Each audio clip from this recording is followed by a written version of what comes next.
Two things are happening right now at the exact same moment, 40,000 years apart.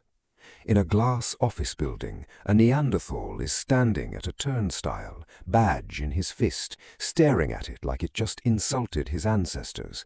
And somewhere on a frozen tundra, a guy in skinny jeans is patting his pockets for a phone that has 0 bars, 0 signal, and 0 chance of ordering an Uber out of this situation. Yes, we swapped them. One day, one glass building, one frozen tundra. Let's see how that's going. Back at the office, the turnstile beeps red again. The Neanderthal decides this small metal box is an enemy, grabs it with both hands and tries to physically defeat it. Security is very confused and also a little impressed. He is not backing down, and honestly, at this point, neither is the turnstile.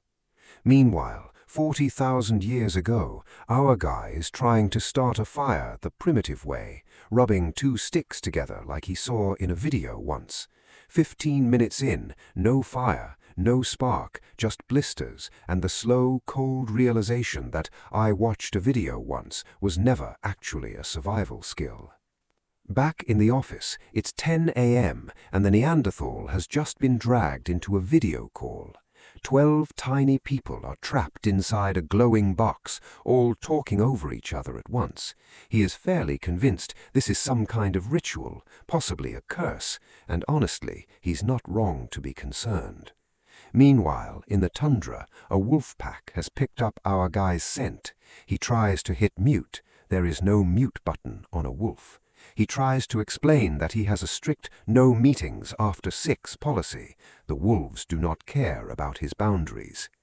Back at the office, the coffee machine hisses and the Neanderthal jumps back like it just breathed fire, because from where he's standing, it kind of did.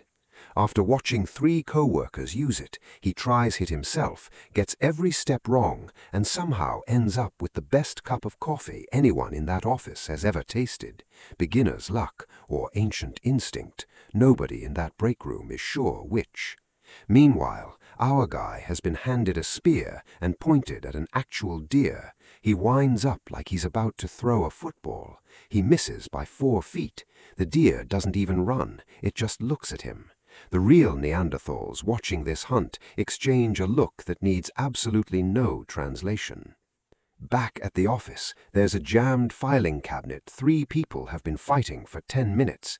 The Neanderthal walks over, doesn't ask questions, doesn't file a ticket to IT, just plants his feet and rips it open in one motion. He is instantly the most popular person in the building.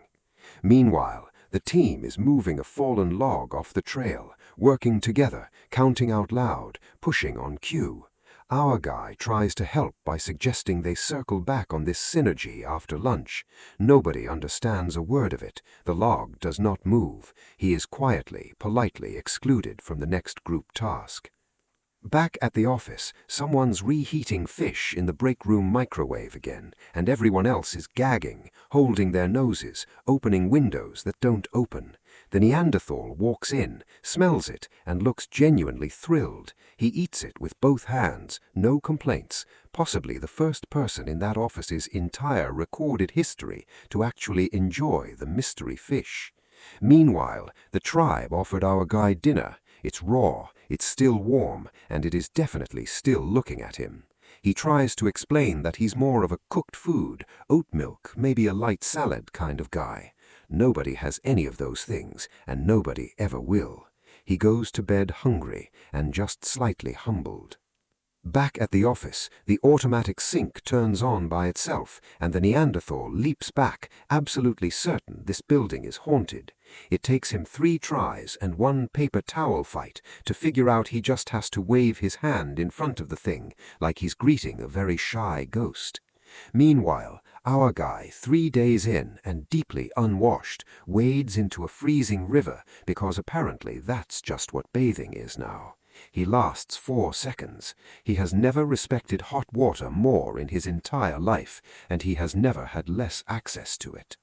Now here's the part that's actually a little uncomfortable to admit.